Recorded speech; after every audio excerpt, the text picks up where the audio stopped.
Reverend Brittany Graves, thank you so much for coming. Thank you for showing up. That's me. You've been showing up consistently.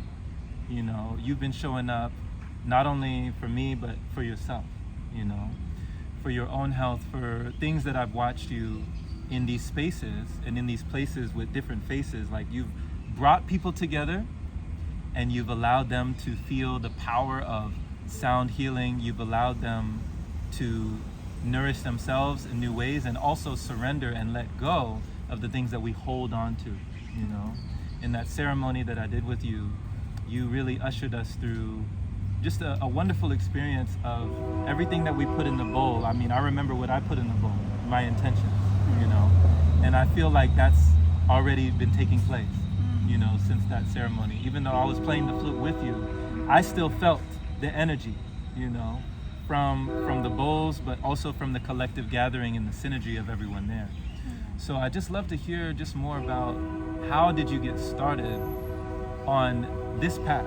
Like, what in life led you through this direction? Yeah, I feel like there's been several things. Not one thing specifically, but kind of a continual journey of opening and saying yes, and kind of giving myself permission for perhaps things like I hadn't seen or grown up seeing, so that I could usher into a greater expansion. Okay. Yeah, I don't know how far back we're gonna go. How back, however you want, you know, however far back you feel comfortable with going, to just let us know how this inner knowing came about.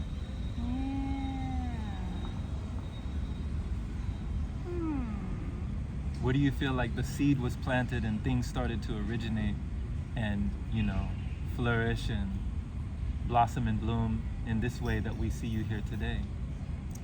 Yeah, I feel like there's several different pivotal points along the journey. So I would say I've always felt like I've had a sense of purpose even since I was young. Like, in high school, I could tell you what I wanted to do. Okay. When I grew up. In high school? In high school. What was it in high school? So high school, I was in a program called AVID. Okay. Which is an acronym for Advancement via Individual Determination. Okay. And it's kind of a class that we participated in every 4 years as an elective. But it was also like college prep too. Advancement via individual determination. That's powerful. Okay. Yeah. I'm taking it back to high school. Yeah. But even in that space, I always had a clarity that I wanted to go into like business and entrepreneurship and real estate. Okay. So I always knew it. That was the goal. Yes. Yes. You knew where you were going. I knew where I was going. Whereas I felt like I didn't always have peers I was surrounded by who like knew. I mean, I can say I know all I want, but I also give space for when things shift. So clearly things changed along the way. For sure. As they do. As they do. As they do. So for me, going to college and being in a business program and even exploring real estate leading up into before I graduated, I also felt a shift as I was coming upon getting my undergraduate degree. While I felt this calling and sense of knowingness in business, I also felt like it wasn't fulfilling enough. And I really struggled because, for instance, like internships that I had, I just knew that I wouldn't feel all the way fulfilled or purpose, like I was fulfilling the purpose I had for my life in those roles. Okay. So that's when the shift started happening more and more. At the same time, I was connected to a mentor of mine, and I ended up going on a trip to Kenya, Nairobi, Kenya, which opened me up to a whole lot more. Wow, Kenya. Yeah. Wow, the motherland. Yeah. Oh my gosh. Okay. Yeah. So how did that open you up to so much more? Well, honestly, I love culture. I love learning from others.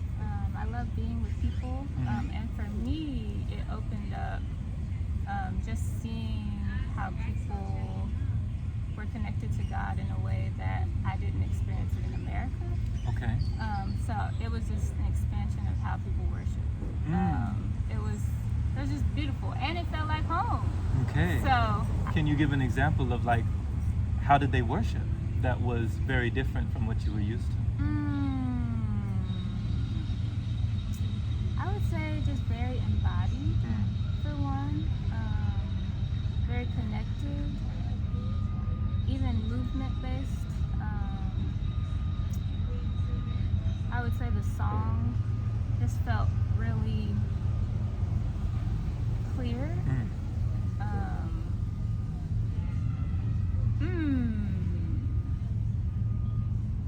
So clear song, clear embodiment, clear intention, clear. Yeah. Okay. But it felt like the place to be. Like when I was there, I didn't want to go home. So it felt like home. It felt like home. Okay. Yeah, I could have stayed. I gotta travel to Kenya. I gotta check out Kenya. Yes, Nairobi. We also went on a safari there. Okay. And that was also amazing. Oh man. I mean, I already love nature, but to be out in nature with just wildlife and such a like vast and open space. Like we were in a vehicle where the top popped off, or you could just stand and see out to everything. Yeah. And I remember just like standing and looking out before we even saw like animals. Right.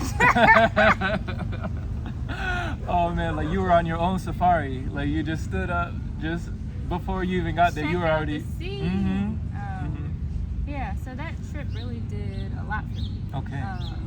And it really shifted my gear as far as kind of redirecting purpose, or I would say even expanding purpose as well. So I came back from that trip, and I think the primary conclusion I was having was how do I help people more? What direction do I need to go in order to do that? And from there, that's how the mentor I was connected to got me thinking about seminary, which was also I was not thinking or talking about. That was the last thing on your mind. Last thing on my mind. So yeah, I literally just continued to feel nudges in that direction towards ministry, even though it just wasn't on my radar beforehand. And I applied to seminary without telling my parents. How did that go down? Yeah, I didn't tell them because I was like, because nobody was expecting this. Okay. But it's also funny because I come from a ministry family. Okay. So it wouldn't be unheard of or unthought of. Yeah. Okay. Yeah. It was just unexpected. Unexpected. Got it.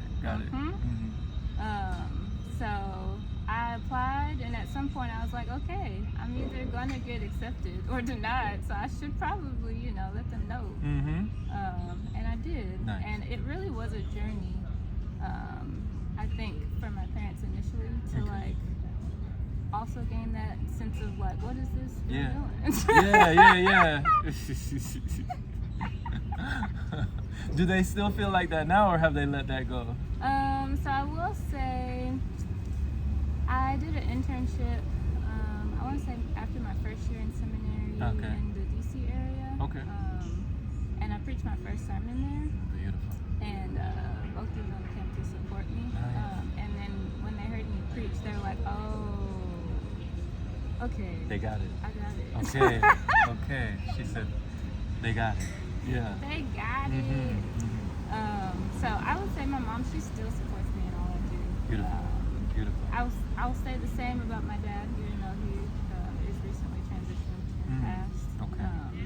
But I get so much clarity even from him still. So I feel a great deal of support from my family.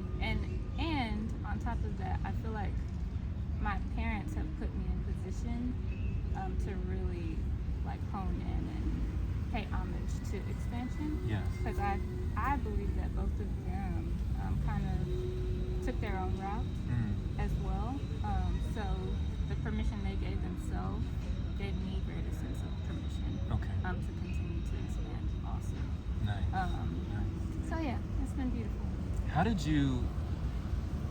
What kept you strong when your father transitioned? Ooh-wee. What kept me strong? Yeah. What really got you through that?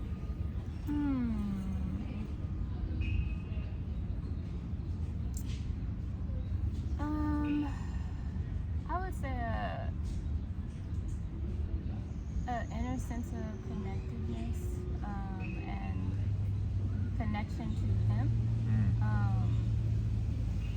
I want to say back in probably 2019, 2020 is when I started like creating an altar space for myself. Okay. And just really also honoring my ancestors. Yes. And yeah. So I think that really helped me nurture the connection to ancestry who are not living, Right. or who are not physically present, I guess I'll say.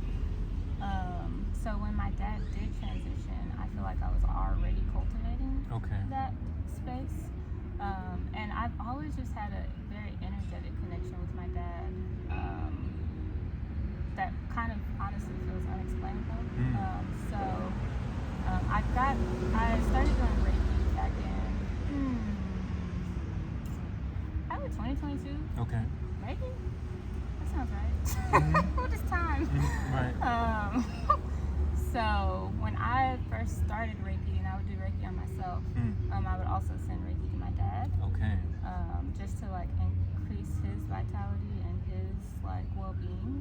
And I think that also increased my connection to him energetically. Nice.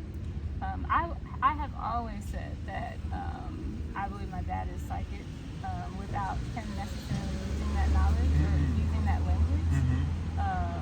And I think it's proven to be true time and time again. We actually had a connection, probably, what year is that? Again, what is time? Yeah. Where he was telling me how he astral traveled when he was in college. Okay.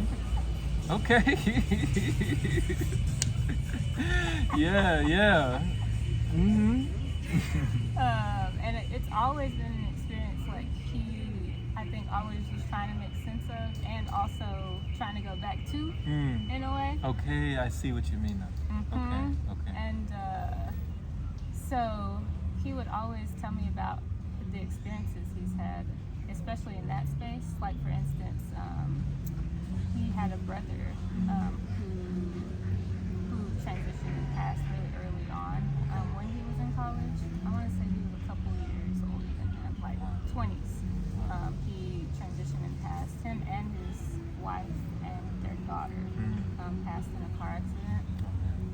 And when he was astral traveling, he said that he could see like the gravesite of all three of them. Whoa. But he didn't know, like they had not transitioned at this time. Okay. So he didn't know what to do. It was almost like he was getting a premonition. Okay, I got you. So yeah, just from hearing that experience from him, and even when my dad was in the hospital, I remember him saying, Joseph is here. And I said, and my mom was like, your dad? Who was also his dad's name. He was like, no. And I was like, your brother? He was like, yes. So yeah, just like being present to his sensibilities, and honestly, when he transitioned, I honestly felt everything that he passed down to me. It's like he, I don't know, just gave me the cheat code. Wow. He just gave me a whole bunch of downloads that felt like a gift that he was blessing on to me. He really transferred it up to you. Wow. Yeah, we had a lot of energetic conversations. Okay. It was kind of crazy.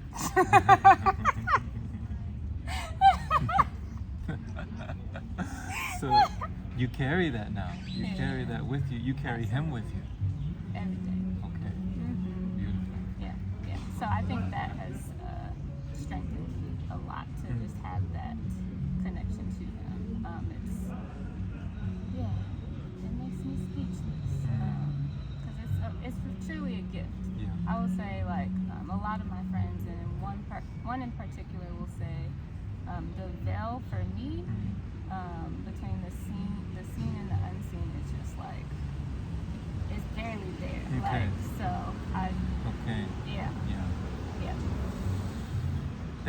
Thank you, Brittany, for sharing that, because I've thought to myself, like with my parents, with my father, with my mother, like they've had surgeries, and there's been times where I've been just waiting on, the results, just waiting to see them come out of that room, and not knowing if they were coming out of that room, and then wondering if I would be strong enough to handle them not being here, and I just wanted to ask you that, like how you got through that time, because I often just wonder about, how will I be strong enough knowing that that day is going to come, and when that day comes, to be able to be strong, and to be able to have that connection, and to be able to have these reflections, and just to understand that I'm not alone, that they'll still be with me, still watching over, and to have even more purpose, more meaning, and just feel more strengthened in my own journey, knowing that even though they're not here in the physical, they're watching over, in the astral, So thank you for that. I really appreciate that. And I'll also add that I think it's okay not to be strong. Like it's been a journey. Yeah. So for me, it's come with a lot of pain in that transition too. Even though I felt this support and I've known that it's there, it's also not easy. Okay. So for me, it really has been a grievous process. It's been a lot. And I've given myself space to allow that grief to happen too. Okay. And allow it to move through my body. And as I have, I've felt a greater sense of rebirth. Oh. In a lot of ways. So for me, like I feel like I'm still in a space of like opening to capacity more and more. Because my dad transitioned about 2 years ago now. Okay. So it's Still fresh. Yeah. It's still fresh. Still fresh. So yeah, it's not always easy. But I think it's okay to give yourself permission for anything that comes up. And just also seek out the support that is needed, whether it is seen or whether it is unseen. Right. So Thank you for your honesty. Just thank you for that transparency of giving yourself permission to be weak or to not be strong. Giving yourself permission to cry, to express, to release, to grieve, to mourn, like giving yourself permission. That's very important, because a lot of people don't give themselves that permission, and they feel that they have to be strong, and that there's something wrong with not being strong. So thank you for that, thank you for that piece, and just keeping it real with that, because it's important to understand that we can allow, we can surrender, we can let go in that way, and it can be a wonderful rebirth, as you called it, for us to make our own transition, in life, that can be, it can allow for a lot of things when we allow. It can permit a lot of things when we permit, So, thank you for that, for opening that door. And I'd love to hear what opened the door for you when it comes to, these, not only the methods and modalities that change your reality, but also like the remedies, the herbs, like the herbal, these tinctures, like all of these things that you dibble and dabble with today. How did that piece come in? Because, my family, they're very religious. I was raised in the church. They don't know a whole lot about, these things.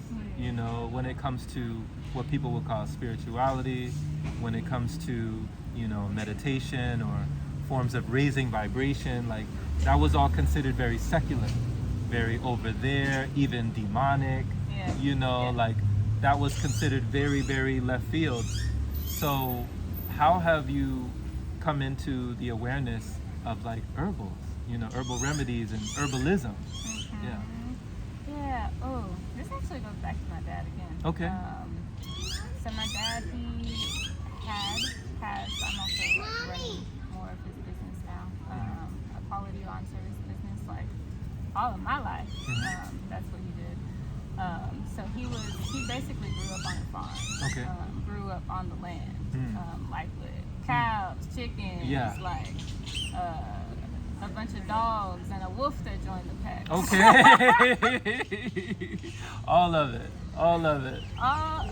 And for me, I was not really connected to nature and gardening and the earth. I would say not until probably my early 20s. Okay.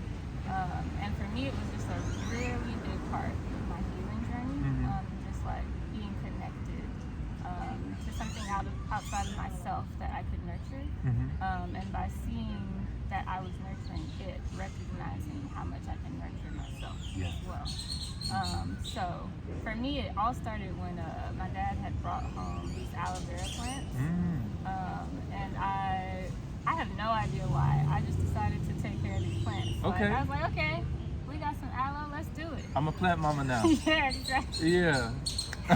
So planted the aloe vera. I think he had brought them home, and they were just like wrapped up in like a wet paper towel to keep the roots from drying up. And they were like just fine for a long time before I got them in a pot. But when I got them in a pot, they like started to get brown. And they weren't looking too hot. Okay. They weren't looking too hot in that pot. You're like, what do we got? All right. So we decided to put them out in the sun. We're like, maybe that will help. Started looking worse. Oh God. Oh man, what we gonna do now? So I brought them under the patio. I just let them sit, be still. Yeah. But at the same time, I was like, Dad, if you got any more aloe vera, could you? I don't know if these are gonna make it. Then I went outside and they had greened up. Nice. They started coming back to themselves. Okay. And that was just like a pivotal lesson for me. Yeah. And seeing how resilient nature is. Yes. And then also recognizing the resiliency in myself as well. What a parallel. So it was just beautiful to see, and that really just had a ripple effect for me. Okay. So I would say in 2020 is when I did a grow your own medicine course. Okay. So starting to grow herbs and learning the medicinal values of them. For me, it was just a hobby. It was just like fun. Like I want to learn. Yeah. You're just curious. You're Exactly. like, yeah. So I just kind of went with that energy to see what came from it. And meanwhile, I did this course when I was like not in Texas. I was like, I was in Pennsylvania at the time. Okay. And when I started this course, did not know I would be transitioning back to Texas. So the things that I was growing, some of them didn't make it on the journey, I'll just say, because it was a big transition. But there are many of those plants that I still have, like nettle and lemon balm, and just a lot of plants got still nurtured and nourished. But that was kind of the beginning for me also. I don't know, everything's a beginning. The beginnings all the time. Yeah, for sure. So yeah, but I feel like when my dad transitioned, I had a greater sense of call into herbalism, and just like what it looks like to be well, and know how to take care of the body. Yes. Whereas I feel like we're just not taught nearly enough. You're right. And a lot of the time, tinctures, a lot of herbs, a lot of medications that people are taking have their roots in plants There you go. and medicine. There you go. So It's like just going back to the source, going back to your roots. absolutely, You know. absolutely. So for me, I just like really wanted to take a deeper dive into herbalism, into plants, how they can bring wellness. And now you're spreading it to others. You know, you're offering it for others. Yeah. Yeah. All the time, my friends would ask me, or they would come to me and they would say like something that was going on with their body, and I'd be like, hey. Let me show you what I got. And then they would be like, I would buy this. I'm like, oh, okay. Good to know. Yeah. So it's just continued to take off from there. Nice. So yeah, I enjoy it a lot. It's I so see that. fun for me. Yeah. It's like life giving. So yeah, it keeps on going. And speaking of life giving and the energy that's flowing that keeps on going, you know, one of the things that I've seen that you're very passionate about is sound. You know, sound where you're utilizing your voice, where you're making the choice to also utilize instruments, tools, and different things that you offer. You know, like we went through. I think you had, was it all the chakras? You had like these sound bowls. They were like these huge crystal. Were they crystal? And these bowls, they were the colors of the energy centers in the body.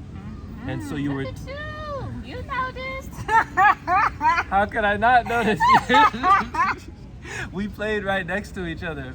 So when you're, you know, how did you get to the point?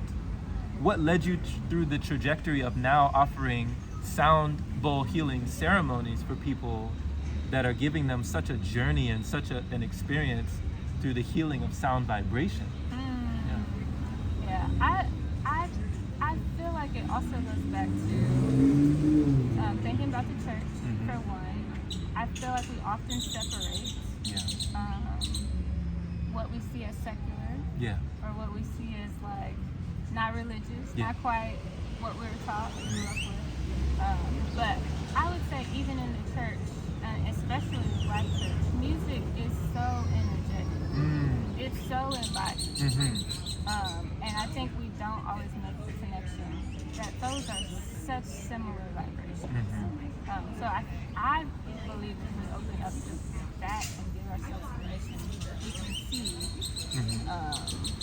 how connected it is. For sure. So for me, I think it just started with that permission of seeing how related or similar they could be, even if we're not using that language. I mean, I still love listening to gospel. You know, I still have a place in my heart. I was in the church choir for a little bit. You know, when I was younger, you know, I was alto, and then I remember coming up, I was tenor, and then I sung bass.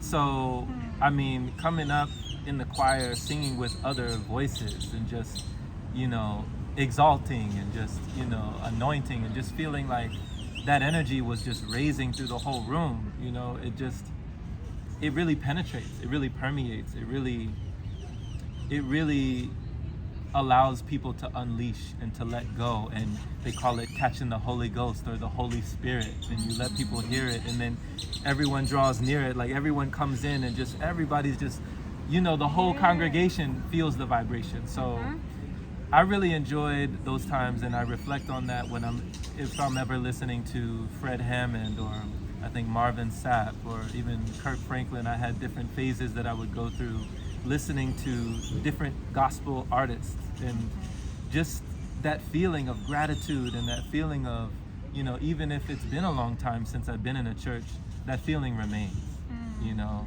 and I definitely feel that it's all connected.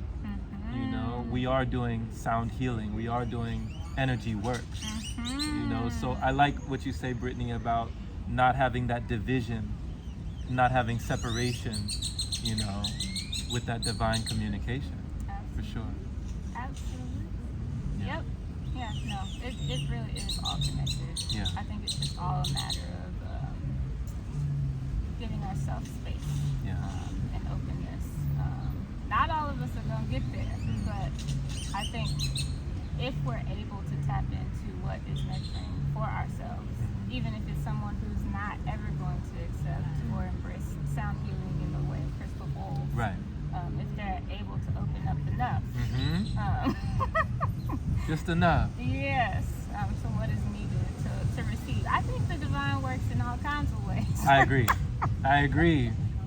So I also place no limits Okay. on what that looks like either. So I love that. yeah. There's no limitation on your imagination. You know? So yeah, I love it a lot. Yeah, sound healing has also been very nurturing to me, and I also just love utilizing the voice alongside it. I did a holographic sound healing training. Okay. Probably 2022 as well. A lot happened. At the Yeah, same time. 2022. That's when we knew. Yeah. Yes. Yeah. But in learning that modality, that was specific to like utilizing your voice. And I actually didn't know that before I did the training. Okay. I just kind of like, I kept asking for referrals, like people who really were cultivating space within that sound healing, Yeah. specifically with crystal bowls, and that's what led me to holographic sound. But I did that training, and it opened me up to so much more. Whoa. Like it wasn't even about the bowls. It was just like, how do you use your own instruments and incorporate like what you have alongside it. So is that how your throat chakra got to the point where, because when we did the ceremony together, it was like an angelic voice coming out of your body. That was angelic. It was like I could hear, hark the herald angels sing. It was coming out, let freedom ring. Like your voice was like reverberating just like the bowls. But it was at such a high pitch, like such a frequency that was also soft and tender, but also really just powerful. Like it evoked a sense of release within all of us. So you're saying you trained for that? I did a trainee. Okay. She said, I already could sing, but I did a trainee.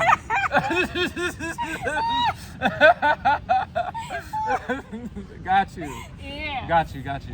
Okay. So it was in you, not on you. Yeah. It was already in you. Got you. I get it. I got you. Yeah, I think it opened me up further. Cool. Cool. And for me, there's lots of people who do that training. We don't do it the same. We all are different. We are all unique. It's all about embracing your own uniqueness. Yes. So for me, I might lead a holographic sound healing similarly or different from somebody else. But for me, I just really enjoy tapping in. So I'm not trying to emulate anybody else. I'm just trying to be me. And I just allow spirit to guide me. And from that's whatever comes out my mouth. So it's not even planned. It's whatever I feel in the moment and energetically what I am gathering folks need in this space. So I just let it go. Yeah. It seems like intuitively guided. Like it's just invited. It's not planned. It's just given. Yeah. Thank you so much, Brittany. Just thank you for sharing. Thanks for asking. Yeah. And this can't be the first time you've done an interview like this? No. Okay. I don't know. Cause you're a natural. You were making me feel like, oh, this is gonna be some big. No, this comes natural. Oh, Yeah. thanks. Yeah. You are also natural. What? I do my best. I'm still learning. There's a lot for me to learn, and I love learning through others. So, yeah. Thank you for teaching. Yeah. Thank you for reaching. I'm waiting when I can interview you now. Oh, we'll do it. We'll make it happen. We'll do it. For sure. We'll make it happen. We'll do it. We'll do it. All right, you said it. You heard it here first. You heard it here first. We'll make it happen. But Brittany, just thank you. Thank you. And Much keep appreciated. going. You know, keep it growing. We need it. We need it. So, much love, everyone. Thank you for listening, and hope you got out a lot out of this. Appreciate you. Have a great rest of your day. Take care.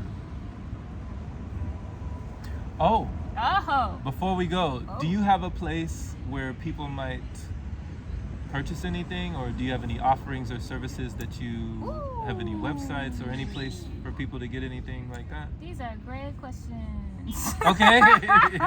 Yeah, it's okay. I mean, I'm on Instagram. Okay. But Ambitiously Brittany. Ambitiously Brittany. On Instagram. We gotta work on everything else. Cool. It's coming. We working. It'll be on the way. Yes. Yes. All right. Much love, everyone. Take care.